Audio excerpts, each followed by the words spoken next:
Bismillah.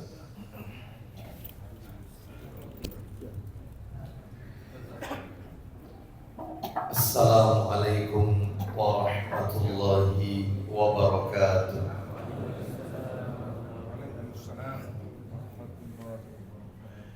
Alhamdulillahi rabbil alamin. Wassalatu wassalamu ala nabiyyina Muhammadin sallallahu alaihi wasallam wa ala alihi wa ashabihi wa man tabi'ahum bi ihsanin ila yaumiddin wa sallama taslima katsira. Ya ayyuhalladzina amanu taqullaha haqqa tuqatih wa la tamutunna illa wa antum muslimun, amma ba'du. Fa inna asdaqal hadisi kitabullah wa khairal hadi hadi Muhammadin sallallahu alaihi wasallam wa syarral umuri muhdatsatuha wa kullu muhdatsatin bid'ah wa kullu bid'atin dhalalah wa kullu dhalalatin finnar. Ikhwan wa akhwati fillah, bapak-bapak, ibu-ibu, kaum muslimin dan muslimat, jamaah salat maghrib Masjid Al-Muhajirin yang semoga dimuliakan oleh Allah Subhanahu wa ta'ala. Tidak ada kata yang patut kita ucapkan pada malam hari ini selain rasa syukur kita kepada Allah Tabaraka wa ta'ala atas segala karunia nikmat yang telah Allah berikan kepada kita. Salah satu di antara sekian banyak kenikmatan-kenikmatan yang Allah berikan kepada kita dan kita rasakan pada malam hari ini adalah Allah Subhanahu wa ta'ala kembali mempertemukan kita di salah satu rumah Allah dari sekian banyak rumah-rumah Allah yang ada di muka bumi ini, yaitu Masjid Al-Muhajirin, dalam rangka melaksanakan amalan-amalan ketaatan kepada Allah Subhanahu wa ta'ala. Diawali dengan sholat maghrib berjamaah, dilanjutkan dengan talabul ilmi, menuntut ilmu, dan berakhir dengan melaksanakan sholat isya yang dikerjakan secara berjamaah pula. Semoga rangkaian amal-amal ketaatan yang kita lakukan pada malam hari ini diterima dan diridhai oleh Allah Subhanahu wa ta'ala, serta menjadi pemberat timbangan amal kebajikan kita kelak di yaumil mizan. Bapak ibu kaum muslimin dan muslimat rahimani wa rahimakumullah, malam hari ini kita akan melanjutkan materi kita. Seperti biasa, kajian kita di Jumat pekan keempat ba'da maghrib di Masjid Al-Muhajirin, materinya membahas kitab yang ditulis oleh Syekh Adnan Tarsyah hafizahullah ta'ala. Kitab yang berjudul Madza Yuhibbun Nabiyyu sallallahu alaihi wasallam wa madza yakrahu, yang sudah diterjemahkan ke dalam bahasa Indonesia apa yang dicintai dan dibenci oleh Nabi sallallahu alaihi wasallam. Menurut catatan saya, terakhir pada bulan yang lalu kita sudah sampai pada yang dicintai Nabi nomor 5. Apa itu? Nabi sallallahu alaihi wasallam menyukai saum sunnah Senin dan Kamis. Nabi mencintai puasa sunnah Senin Kamis. Itu sudah kita lewati. Hari ini semestinya kita masuk bab yang baru, yaitu nomor 6. Kalau saya lihat di nomor 6, nampaknya tidak sesuai dengan momennya. Apa yang nomor 6? Yang nomor 6, Rasulullah sallallahu alaihi wasallam menyukai memperbanyak puasa sunnah di bulan Sya'ban. Karena malam ini kita tidak berada di bulan Sya'ban. Jika kita lihat di kalender kita, dengan terbenamnya matahari tadi sore sebagai pertanda masuknya waktu maghrib, hari ini kita memasuki bulan Safar, Bapak Ibu sekalian. Jadi tadi siang itu hari terakhir di bulan Muharram. Hari ini kita sudah memasuki 1 Safar 1447 Hijriah. Jadi karena di bulan Sya'ban ini masih jauh mendekati Ramadan, maka kita lompati saja yang dicintai Nabi nomor 6. Hari ini kita masuk nomor 7, kita lompati 1 nomor karena kurang sesuai dengan topik atau momennya. Hari ini kita masuk yang dicintai Nabi nomor 7. Apakah dia? Rasulullah sallallahu alaihi wasallam menyukai, menyelisihi orang-orang musyrik. Nabi suka menyelisihi orang-orang musyrik. Mana dalilnya?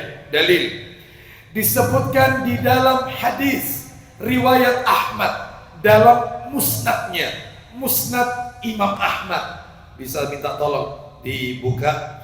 Nomornya 26.629, 26629 dalam riwayat Imam Ahmad. Kami bacakan dari Ummu Salamah radhiyallahu anha.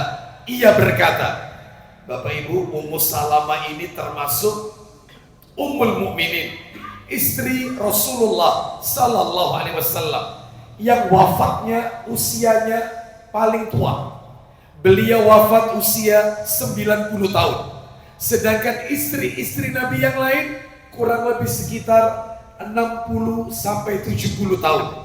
Sebagaimana Khadijah binti Khuwailid radhiyallahu an wafat di usia 65. Aisyah radhiyallahu anha wafat di usia 63 dan seterusnya. Apalagi Zainab binti Jahsy radhiyallahu anha wafat di usia 57 tahun dan seterusnya. Ini kita bicara Ummu Salamah. Kenapa? 26629 enggak ada saja. 22629. Iya, 26629. Iya. Ustaz Ahmad tidak ditemukan. Iya. Tidak ada. Tidak ditemukan. Atau 25525 sama saja. 25525 sama redaksinya. Sama Ahmad ya, Ustaz ya. Iya, sama.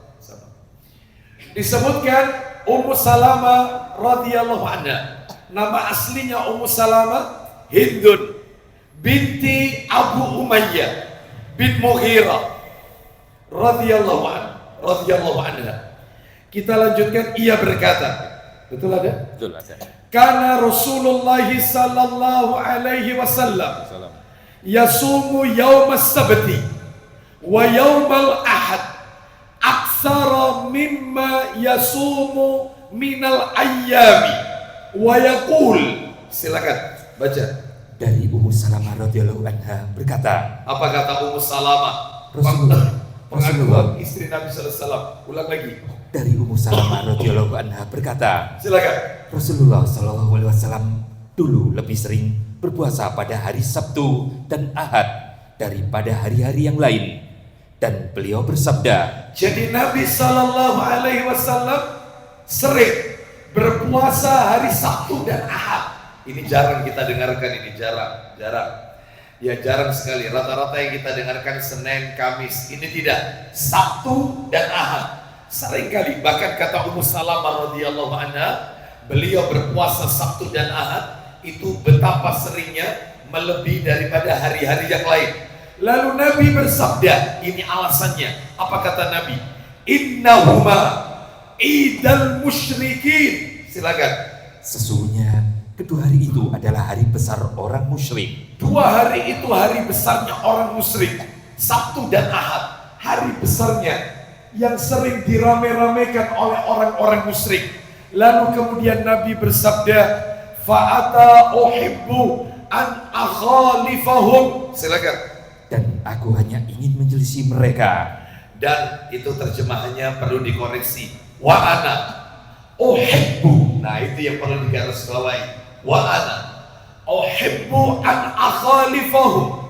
Maka aku senang, aku suka menyelisihi mereka. Nah, itu ya. Berarti Rasulullah SAW suka menyelisihi orang-orang musyrik, di mana orang-orang musyrik menghabiskan hari Ahad, hari Sabtu dan hari Ahad itu dengan berbagai macam kegiatan-kegiatan, acara-acara jamuan, perhelatan-perhelatan.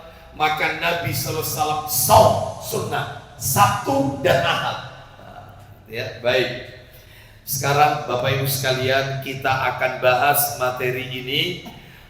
Hadis ini mengandung beberapa pelajaran. Apa pelajaran yang bisa kita ambil dari hadis ini? Ada 3 Bapak Ibu. Ada 3 pelajaran yang bisa kita ambil. Yang nomor 3 yang agak panjang. Mudah-mudahan waktunya cukup. Ya. Apa 3 pelajaran yang bisa kita ambil dari hadis ini? Yang pertama adalah, saya akan tunjukkan dalil-dalil berita Rasulullah Sallallahu Alaihi Wasallam. Umat ini akan mengikuti jejak siapa? Umat ini akan mengikuti siapa? Berita Nabi, umat ini akan mengikuti siapa? Itu yang pertama. Yang kedua, kaidah bertasyabuh dengan orang-orang kafir. Kapan seseorang itu masuk kategori tasyabuh? Apakah semua yang dilakukan oleh orang kafir itu tidak boleh kita lakukan? Orang kafir pakai jas, Ustaz. Orang kafir pakai dasi. Kita nggak boleh pakai dasi, pakai jas. Apakah semuanya seperti itu nggak boleh? Enggak. Lah terus kapan kita ini nggak bolehnya? Makanya dikasih rambu, dikasih kaidah. Kapan seseorang itu masuk kategori bertasyabuh, menyerupai, mengikuti jejak orang-orang kafir. Nah itu nanti materi nomor 2 itu. Nomor 2. Yang nomor 3, lah ini yang agak panjang. Yang nomor 3 adalah beberapa perbuatan. Rasulullah SAW mengajarkan kita harus menyelisih mereka, orang-orang kafir. Beberapa perbuatan kita harus menyelisihi orang-orang kafir. Baik, sekarang kita masuk materi yang pertama lebih dahulu, yaitu berita Nabi. Umat ini akan mengikuti siapa? Jejaknya siapa yang akan kita ikuti? Berita Nabi. Dan yang namanya berita Nabi wajib kita imani sebagai bentuk konsekuensi syahadat kita. Ketika seseorang mengucapkan wa asyhadu anna Muhammad Rasulullah, syahadat yang kedua, dan aku bersaksi bahwasanya Nabi Muhammad itu utusan Allah, maka konsekuensinya salah satunya tasdiquhu fima akhbara. Dia harus membenarkan semua berita yang Nabi sampaikan, baik berita tentang umat-umat sebelum Rasulullah, berita tentang kaum Samud, berita tentang kaum Ad sebelum Rasul, wajib kita imani. Berita tentang Ashabul Kahfi, berita tentang kaum Ad, berita macam-macam, semuanya wajib kita imani. Atau berita Nabi yang berita itu saat Nabi masih hidup, Isra Mi'raj, wajib kita imani. Sami'na wa ata'na, dan seterusnya, banyak contohnya. Termasuk berita-berita Nabi yang Nabi sampaikan yang akan terjadi di akhir zaman, apalagi perkara-perkara gaib. Akan turunnya Isa alaihissalam, akan keluar Dajjal, akan muncul Imam Mahdi, akan keluar Ya'juj Ma'juj. Semua berita ini wajib kita imani. Termasuk berita Nabi tentang umat ini akan mengikuti siapa, jejaknya siapa yang akan kita ikuti. Nah inilah yang akan kita sampaikan yang pertama. Apalagi berita-berita Nabi tentang perkara-perkara yang sulit dijangkau oleh logika. Tentang azab kubur, Nabi menyampaikan tentang nikmat kubur, surga, neraka, telaga Al-Kautsar, bidadari, sirat, mizan. Ya, maka ini berita gaib. Sami'na wa ata'na. Pendekatannya dengan pendekatan iman, bukan dengan pendekatan logika, rasio atau akal. Baik, kita lanjutkan. Apa berita Nabi tentang umat ini? Akan mengikuti siapa? Jawabannya 5 kelompok manusia. Nabi memberitakan kita umat Islam ini akan mengikuti 5 jejak 5 orang ini. Mengikuti jejak 5 kelompok manusia, 5 golongan. Siapa saja mereka? Baik, saya tunjukkan dalilnya. Nanti tolong panjenengan hitung. Yang jelas 5 golongan manusia. Dalil pertama, minta tolong dibantu. Dalil pertama, Sahih Bukhari. Sahih Bukhari, nomornya 3456. 3456, nomornya cantik ya. 3456, mudah diingat. Silakan, dari Abu Sa'id Al-Khudri radhiyallahu an. Dia berkata, baca. Dari Abu Sa'id Al-Khudri radhiyallahu an, dia berkata bahwa Nabi SAW beliau bersabda, La tattabi'unna sanana man qablakum shibran bi shibrin wa dhira'an bi dhira'in hatta law salaku juhra dhabbin la salaktumuhu. Silakan. kalian pasti akan mengikuti kebiasaan-kebiasaan orang sebelum kalian. Kalian akan mengikuti jejak orang-orang sebelum kalian. Awalnya, lanjut, Sejengkal demi sejengkal, lanjut, dan sehasta demi sehasta, hingga akhirnya. hingga seandainya mereka menempuh masuk ke dalam lubang biawak. Baik, andai kata mereka masuk ke lubang dop itu bukan biawak. Kalau biawak itu sama dengan nyambe. Ini dop, nyambe karnivora, nggak boleh dimakan, haram. Adapun kalau dop herbivora, karena dia pemakan tumbuhan. Memang betul sama-sama melata, tapi hidupnya beda. Kalau dop di padang pasir, bahkan dagingnya halal kita makan. Meskipun Nabi tidak memakannya, tetapi para sahabat diperbolehkan oleh Nabi untuk mengkonsumsinya. Jadi dop ini lubangnya kecil, sarangnya. Kata Nabi, andai kata kalian masuk ke lubang dop, lanjut, teruskan. Kalian pasti akan mengikutinya. Kalian pasti akan mengikutinya. Lanjut. Qulna, ya Rasulullah, al-Yahud wan Nasara. Silakan. Kami bertanya, wahai Rasulullah, apakah yang baginda maksud adalah Yahudi dan Nasrani? Baik, apakah yang Anda maksud kami akan mengikuti Yahudi dan Nasrani? Apa jawab Nabi? Beliau menjawab, Faman, silakan. siapa lagi kalau Siapa bukan lagi mereka? orangnya kalau bukan mereka? Berarti sudah nemu berapa jawaban? 2. Yahudi, Nasrani. Baik, padahal ada 5 ini. Mengikuti jejak Yahudi dan jejak Nasrani. Nanti kita tunjukkan contoh-contohnya ya. Kita kenali dulu ya, berita Nabi kita akan mengikuti siapa. Terus kemudian kita lanjutkan. Dalil kedua, Sahih Bukhari lagi. Nomornya 7319. Ini yang kami sampaikan nomor asli ya, di kitab aslinya. 7319. Dari Abu Hurairah radhiyallahu anhu, dia berkata, Rasulullah sallallahu alaihi wasallam bersabda, la taqumus sa'ah hatta ta'khudha ummati bi akhdil quruni qablaha shibran bi shibrin wa dhira'an bi dhira'in. Silakan. Dari Abu Hurairah radhiyallahu anhu, dari Nabi SAW, beliau bersabda, Apa isi sabdanya? hari kiamat tidak akan terjadi. Kiamat tidak akan terjadi. Berarti ini tanda-tanda kiamat. Tanda-tanda kiamat itu ada 2. Asyratus sa'ah, tanda-tanda kiamat itu ada 2. Ada tanda kecil, ada tanda besar. Ada tanda kecil kiamat. Saya tidak mengatakan tanda kiamat kecil ya, atau tanda kiamat besar, karena dengan mengatakan tanda kiamat kecil sama dengan kita menyepelekan hari kiamat. Jadi yang benar tanda-tanda kecil kiamat, tanda-tanda besar kiamat. Itu ada 2 tanda, dan itu disebutkan di dalam Al-Quranul Karim. Kalau nggak salah di surat Muhammad, tanda-tanda sebelum kiamat itu dikasih tanda-tanda peringatan oleh Allah. Ada yang tanda kecil. Maksudnya tanda kecil, peristiwa-peristiwa yang terjadi ketika Nabi masih hidup, dan terus kejadiannya itu berulang sampai kiamat besar, sampai tanda besar kiamat, sampai kiamatnya nanti. Baik, dan itu dianggap lumrah oleh manusia setiap munculnya.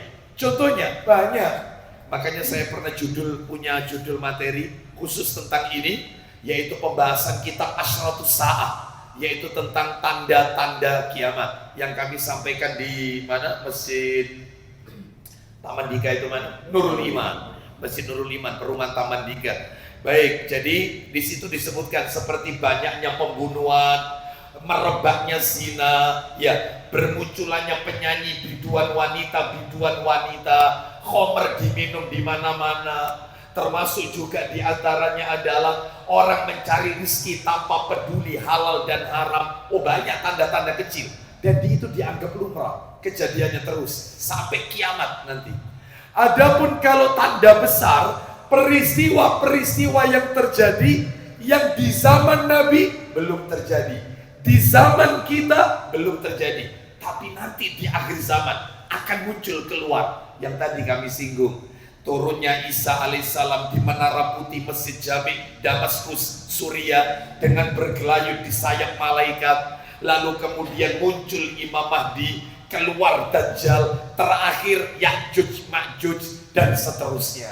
Ya, ini besar, sekarang belum. Ya, baik. Termasuk juga yang paling akhir, dibenturkannya langit dan bumi, sehingga nanti akan hancur bertebaran seperti inai-inai yang berterbangan. Ya, itu sudah besar, itu sudah. Baik. Lah, ini disebutkan tanda kecil. Kiamat tidak akan terjadi. Ini tanda-tanda kecil. Ulang lagi, Abu Hurairah. Hari kiamat tidak akan terjadi sebelum, hingga umatku meniru generasi-generasi sebelumnya. Tuh. Hingga umatku mengikuti orang-orang sesat sebelum mereka. Terus lanjut. Sejengkal demi sejengkal. Terus sehasta demi sehasta. mulai sekarang. Faqila ya Rasulullah kafarisa warrum. Silakan. Ditanyakan, Baik, ada orang yang bertanya. Apa pertanyaannya? wahai Rasulullah, seperti Persia dan Romawi? Apakah yang Anda maksud kita akan mengikuti jejaknya orang-orang Persia? Mana Persia? Iran. Dan orang-orang Romawi, apa kata Nabi? Faqala wa manin nasu illa ulaik. Silakan. Nabi menjawab, Ya, manusia mana lagi selain mereka itu? siapa lagi orangnya kalau bukan mereka? Berarti sudah 4 golongan manusia. Yahudi, Nasrani, Persia, Iran, dan Romawi. Ustadz kasih contoh dong Ustadz supaya nggak penasaran. Kayak apa itu buktinya realita di masyarakat kita? Oh, banyak. Contoh ya, contoh ini yang nyolong aja. Kalendernya masih pakai kalender Masehi. Kalender di rumah panjenengan itu pakai Hijriah atau Masehi? Dua-duanya ada Ustadz. Saya tanya, yang paling besar nomor hurufnya itu angka Masehi atau Hijriah? Jadi jangan ada dusta di antara kita. Masehi, rumahnya dokter aja mungkin Hijriah ya, rumahnya Pak Dokter. Hijriah atau ada yang Masehi. Loh, sudah itu undangan malam hari ini, undangan taklim Masjid Al-Muhajirin itu pakai tanggal Hijriah atau Masehi? Masehi. Saya tak cek sih. Takut diundang kok. Saya dikasih tahu. Ya sekalian ya. Bahwa namanya belajar. Ya. Jangan itu Pak Imron yang ngeset. Jumat 29 Muharram, Masya Allah pakai Hijriah. Bawahnya memang betul dikasih Masehi, tapi kan dikedepankan Hijriah, betul. Baik, barakallahu fiik, mudah-mudahan istiqomah ya. Amin. Kita lihat lagi, kita hafal atau tidak kalender apa yang sudah Allah tetapkan sebelum Allah menciptakan langit dan bumi. Muharram sampai Zulhijjah. Ayo. Nah, itu ya. Muharram, Safar, Rabiul Awal, Akhir. Rabiul Akhir, Jumadil Awal. ya, Jumadil Ula, Jumadil Tsani, Rajab, terus Syaban, Ramadan, Syawal, Zulqa'dah. Dzulhijjah. Ada yang cuma kamu nih tapi Tidak apaan. iya, saya nggak sebut orangnya ya. Kelihatan ya. Innamal a'malu binniyat. Innamal a'malu binniyat. Ya innamal a'malu binniyat. Baik, jadi tolong dihafalkan ya. Ada orang itu yang kalender Hijriah nggak hafal, malah hafal kalender Jawa. Suro, Safar, ya, Ruwah, kok Ruwah? Apa ini? Mulut. Ya. Suro, Safar, Mulut, Bakto Mulut, ya. Sampai nanti ada istilah apa itu katanya ya, Ruwah, ya, terus Suro kemarin, ya. Ada Selo, ya, macam-macam. Maka biasakan kita memakai apa yang sudah Allah tetapkan. Belum lagi ditambah, yaitu cara berpakaiannya meniru orang-orang Yahudi, orang-orang Nasrani. Contoh, berpakaian yang ada simbol-simbol mereka, seperti ada salibnya. Kan ada sebagian anak muda pecinta bola, itu klub-klub kesenangannya adalah klub-klub Eropa. Tanpa dia sadari, ketika dia memakai baju itu ada logo salibnya. Real Madrid, ono salibnya. Lo kok tahu? Dikasih tahu. Ya. Barcelona, ono salibnya. Ya, belum lagi terus belakangnya ada nama-nama mereka. Ya, ini menunjukkan bukti keridhaan, kesenangan kepada mereka. Mestinya cinta senang itu kepada sesama Muslim. Sopo Messi, Ronaldo, bukan sahabat, bukan tabiin, bukan tabiin. Ya, seperti itu. Baik. Oh, ini masalahnya kesebelasan Arab, Ustaz. An-Nasr, Ustaz. Masya Allah. Sudahlah, jangan aneh-aneh. Ya. Jadi dalam hal ini jangan mengikuti tren-tren mereka, budaya-budaya mereka. Belum lagi misalnya Romawi dan Persi dan Romawi, Iran. Memangnya kita niru Iran apa, Ustaz? Sadar nggak sadar? Sadar tidak sadar? Ada sebagian ajaran mereka yang kita adopsi. Contoh. Mereka meyakini bahwasanya di bulan Muharram itu hari raya anak yatim. Sehingga mereka berlomba-lomba memberikan santunan, ya, bersemangat memberikan santunan setiap bulan Muharram, terutama tanggal 10, yaitu Muharram Asyura. Karena mereka berkeyakinan ini riyoyo yatim. Itu asal mulanya adalah dari ajaran Syiah. Karena Husain, cucu Nabi SAW, Husain bin Ali bin Abi Thalib radhiyallahu anhuma, Husain cucu Nabi, terbunuh di sebuah tempat namanya Karbala tanggal 10 Muharram. Mereka berkeyakinan dengan wafatnya Husain, maka anak keturunannya menjadi yatim, sehingga mereka memperingati hari raya yatim. Kita ngapain ikut-ikutan? Yang namanya menyantuni anak yatim tidak harus di bulan Muharram, dan tidak ada riyoyo yatim, hari raya anak yatim.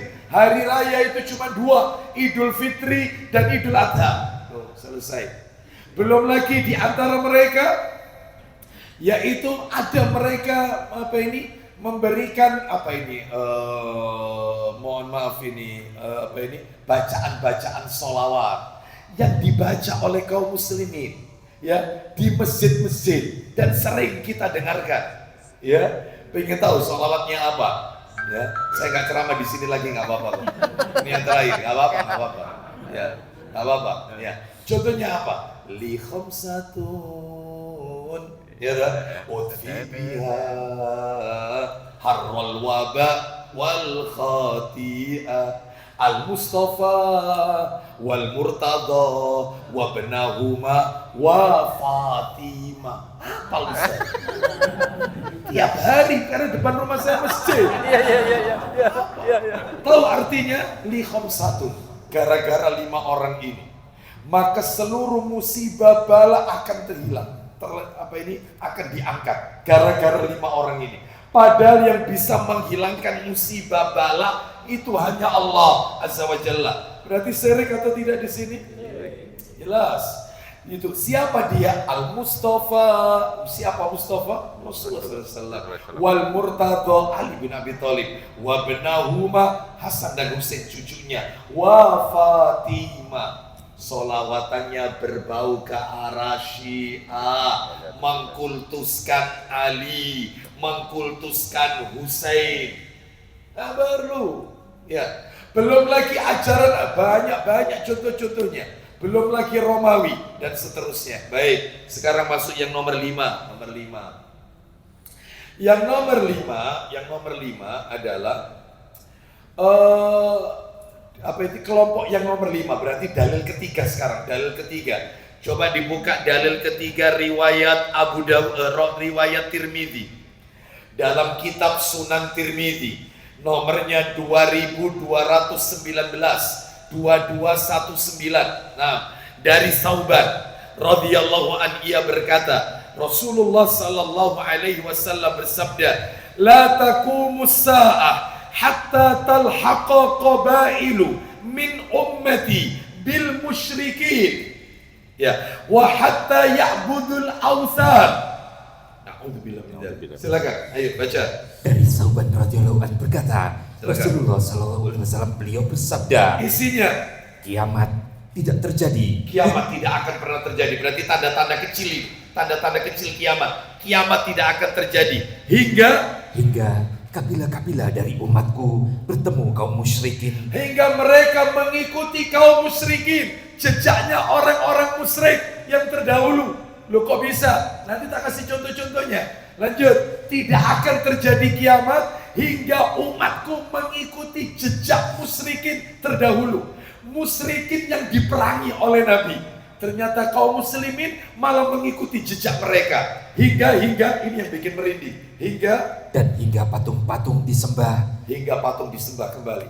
Nanti akan terjadi mereka kembali nyembah patung. Seperti yang dilakukan oleh musyrikin terdahulu. Nah, ya. Terus lanjut. Dan di tengah-tengah umatku akan ada 30 pendusta. Dan di tengah-tengah umatku akan muncul yaitu para pendusta. Teruskan. Semuanya mengaku nabi, padahal aku adalah penutup para nabi. Ada berapa pendusta tadi? 30 pendusta. Mereka mengaku nabi, padahal aku ini nabi penutup, nabi terakhir. Mereka mengaku nabi setelah aku. Berarti ini Dajjal. Karena Nabi disebutkan dalam riwayat lain akan muncul 30 Dajjal yang mereka pendusta dan mengaku nabi. Dan ternyata kalau dilihat dalam sejarah, ternyata apa yang Nabi sampaikan, Bapak Ibu sekalian rahimani wa rahimakumullah, ternyata sudah muncul beberapa orang yang mengaku nabi. Nabi tadi mengatakan 30, jadi kalau sudah 30, waktunya kiamat sudah. Lah yang muncul siapa? Yang sudah setor nama, ya mengaku nabi. Setor nama. Ini satu, Musailama al-Kadzab. Musailama al-Kadzab. Ya, Nabi pernah mengirim surat kepada Musailama al-Kadzab. Jadi Nabi masih hidup, dia sudah ngaku nabi. Dan ternyata apa singkat cerita, Musailama al-Kadzab terbunuh pada saat yaitu perang Yamamah di zaman Abu Bakar As-Siddiq radhiyallahu an. Yang kedua Al-Aswad Al-Anasi dari Yaman, ngaku nabi, dibunuh juga. Karena orang ngaku nabi itu harus dibunuh. Yang ketiga Suja binti Al-Haris, perempuan Suja binti Al-Haris dikawin sama Musailama, suami nabi, istri nabi. La haula wala quwata illa billah. Suami istri ngaku nabi. Ya, terus kemudian yang nomor 4 Tulaiha bin Khuwailid Al-Asadi. Nomor 5 Al-Mukhtar bin Abi Ubaid As-Saqafi. Nomor 6 Al-Haris bin Sa'id Al-Kadzab. 7 Mirza Ghulam Ahmad Al-Qadiani, tinggal di India. Bahkan dia mengaku sebagai Imam Mahdi. Ya, bukan hanya mengaku sebagai nabi penutup. Ya, jadi dia salah menafsirkan firman Allah khataman nabi. Ya, sebenarnya khotaman nabi itu adalah nabi terakhir, namanya khotam, nabi terakhir penutup. Tetapi dia menafsirkan akan ada nabi lagi setelah Rasulullah SAW, yaitu dia memproklamirkan dirinya sebagai nabi. Terus Lia Eden nyumbang Indonesia. Ya, ada lagi nyumbang Indonesia, nggak mau kalah, nyumbang lagi. Mantan pemain bulu tangkis, mengaku menerima wahyu di bundaran HI, Ya Hotel Allah. Indonesia. Ditangkap loh itu. Ya Allah. Dan itu punya pengikut loh itu. Siapa? Ahmad Musaddiq. Ahmad Musaddiq ditangkap seperti itu. Dan ternyata masih banyak bermunculan. Jadi kalau di total kurang lebih ya sekitar sudah 10 atau sampai 12 orang. Berarti tinggal berapa orang kalau begitu? Ya 18-an. Itu kalau sudah 30 waktunya kiamat. Jangan ada jamaah al-muhajirin yang mengaku jangan. Ya. Jadi ini bukan sekedar klaim mengaku, tapi punya pengikut, bawa ajaran. Nah seperti itu. Maka yang seperti ini ini tidak diperbolehkan. Kembali ke materi kita. Lah terus contohnya kayak apa? Anda kan pasti tanya. Nabi kan mengatakan tidak akan pernah terjadi kiamat hingga beberapa kabilah dari umatku mengikuti jejak kaum musyrikin sampai berhala kembali disembah. Contoh-contohnya banyak. Kalau saya boleh katakan, syirik zaman sekarang, zaman sekarang lebih dahsyat daripada syirik yang terjadi, yang dilakukan oleh musyrikin yang diperangi oleh Rasulullah SAW. Musyrik terdahulu, sekarang lebih dahsyat. Contohnya, kasih contoh. Kalau dulu di zaman Nabi, musyrikin di zaman Nabi, mereka itu ngalap berkah ke sebuah pohon. Cuma pohon ini dok ngalap berkahnya. Namanya Zatu Anwat. Itu riwayat Tirmidzi, itu dalilnya. Mereka mengalungkan senjata-senjata mereka, lalu mereka bersemedi mengharapkan kemenangan ketika berperang. Makanya Nabi ketika perang Hunain pada saat Nabi menguasai Fathul Mekah, kan itu kejadiannya itu adalah di bulan Syawal, ceritanya itu ya. Terus kemudian kan pada saat Fathul Mekah 2000 orang penduduk Mekah masuk Islam, yang 3000 orang keluar dari kota Mekah menantang Nabi dari luar kota Mekah. Jadi mereka nantang Nabi di luar kota Mekah di tempat yang namanya Hunain. Makanya perangnya disebut perang Hunain. Kejadiannya kalau tidak salah tanggal 6 bulan Syawal, setelah Ramadan ini kejadiannya. Kaum muslimin yang dibawa Nabi dari Madinah ke Mekah 10.000 orang sahabat. Ya, 10.000. Makanya itu ada hikmahnya perjanjian Hudaibiyah itu. Jadi Nabi tidak boleh masuk Mekah 10 tahun, nggak boleh umroh, nggak boleh haji 10 tahun. Ya, itu. Terus kemudian alhamdulillah hikmahnya adalah Nabi bisa mengumpulkan kekuatan 10.000, bayangkan masuk ke kota Mekah, 2.000 masuk Islam yang ada di kota Mekah. Berarti kekuatan Nabi nambah lagi 12.000, ditantang 3.000, 12.000 melawan 3.000. Ternyata kalah yang 12.000. Kalah. Karena mereka terlalu bangga dengan banyaknya jumlah. Itu ada di surat At-Taubah. Allah ceritakan ayat 25 dan 26. Singkat cerita kaitannya materi ini. Apa itu? Ketika Nabi menuju Hunain, melewati pohon miliknya orang-orang musyrik. Lalu ada yang nyeletuk, wajar baru masuk Islam. Berarti akidahnya belum kokoh, belum tertata dengan baik. Nyeletuk, wahai Rasulullah, apa tidak sebaiknya kita juga menggantungkan senjata kita ke pohon Zatu Anwat, atau kita memiliki pohon yang sama seperti yang dimiliki oleh orang-orang musyrik? Apa tidak sebaiknya? Wajar, baru masuk Islam, mu'alaf. Itu langsung Nabi bertakbir, Allahu Akbar. Kalian mengikuti jejak kaum-kaum sebelum kalian. Nah, terus Nabi menyampaikan, jadi intinya, kesimpulannya, orang musyrik terdahulu itu ngalap berkah ya di pohon ini toh. Lah sedangkan musyrik zaman now, ngalap berkahnya, ada yang ngalap berkah di kolam pemandian Cibulan Kuningan, Jawa Barat. Ya, dengan apa? Meminum airnya, menjadikan sebagai air mandi supaya awet muda, bebas penyakit. Ada yang ngalah berkah dengan rela antri untuk mendapatkan celupan tangannya Ponari. Sudah lewat dulu, sekarang sudah nggak ada lagi. Oh, dulu ya. Sekarang ada lagi ngalah berkah dengan pergi ke Kiai Slamet. Ini bukan rahasia lagi, berita konsumsi nasional. Tiap tanggal 1 Suro itu mesti diberitakan di layar kaca kita. Mana Kiai Slamet kerbau putih miliknya Keraton Surakarta, yang setiap tanggal 1 Suro diarak sampai masuk ke dalam keraton. kotorannya dijadikan rebutan. Mereka ngalah berkah dengan kotoran Kiai Selamat. Kebo yang dikaikan, kebo albino, kebo putih yang dikiaikan. La haula wala quwata. Fir'aun itu rajanya kafir, ngaku Tuhan. Fir'aun bahkan nantang Allah Azza wa Jalla. Di mana Tuhannya Musa? Buatkan, dia menyuruh Haman, Perdana Menterinya, buatkan bangunan menjulang tinggi agar aku naiki dan aku ingin lihat siapa Tuhannya Musa. Fir'aun raja kekafiran. Tapi Fir'aun tidak pernah memerintahkan pengikutnya menjadikan kotoran hewan sebagai ngalah berkah. Itu hanya ada di negeri plus 62. Yes. Saya nggak tahu negeri, yang saya tahu tempat saya 031. Saya nggak tahu plus 62, Anda yang lebih tahu. Ya, itu hanya ada di negeri plus 62.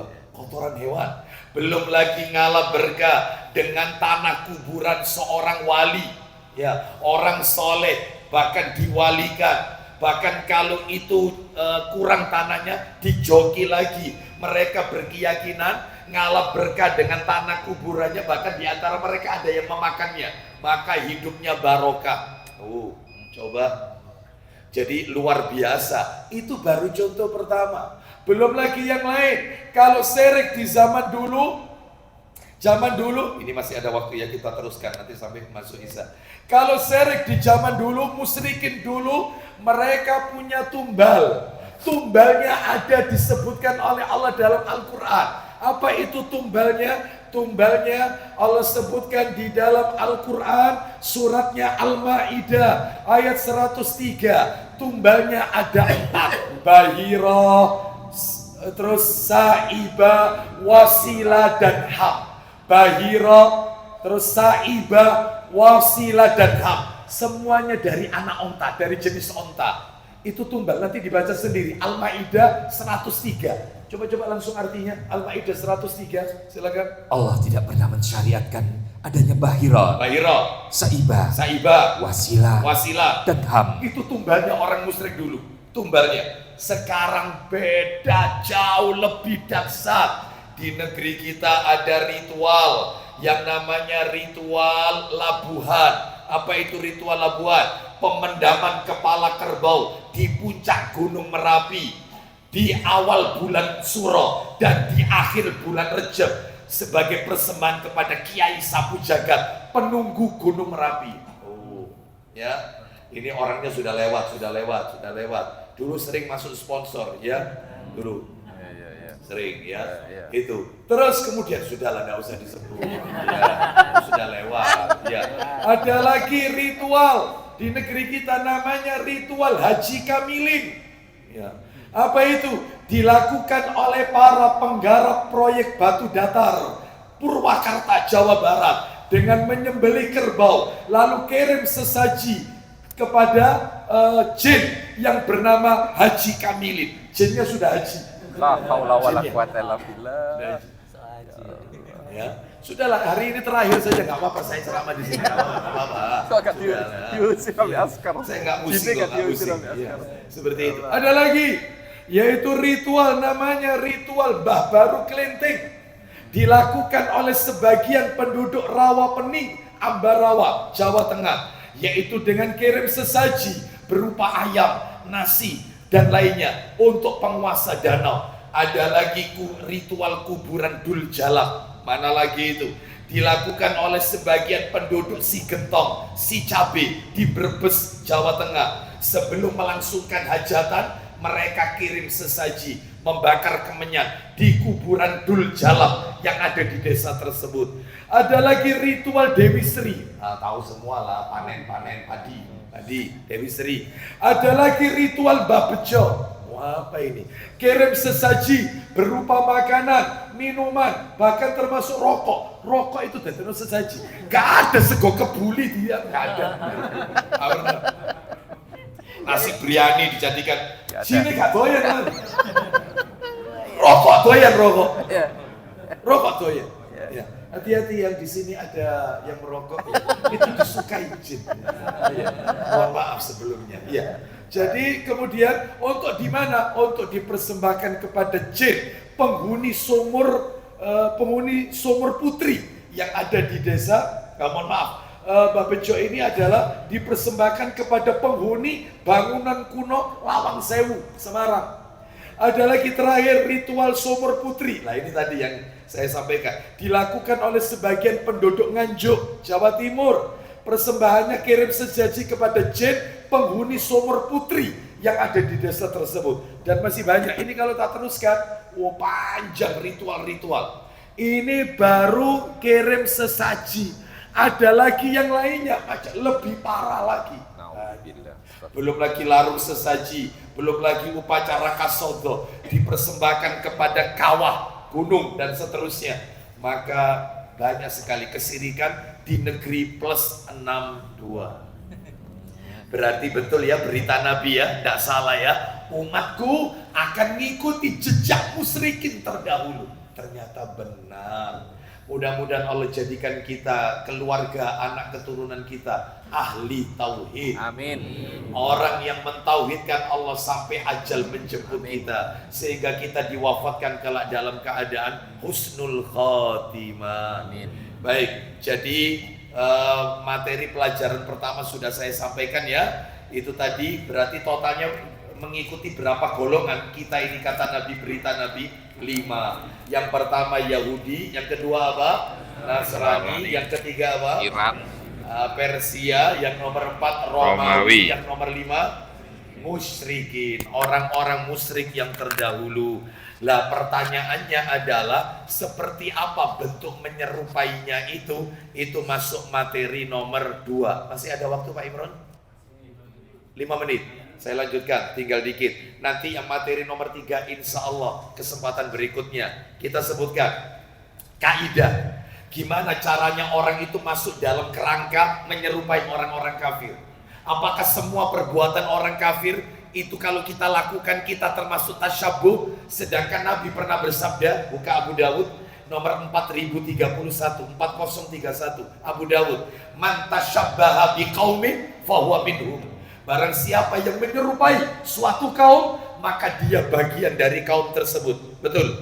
4031 Abu Dawud, dalam Sunan Abu Dawud. Ayo, silakan dari Ibnu Umar radhiyallahu anhu, baca.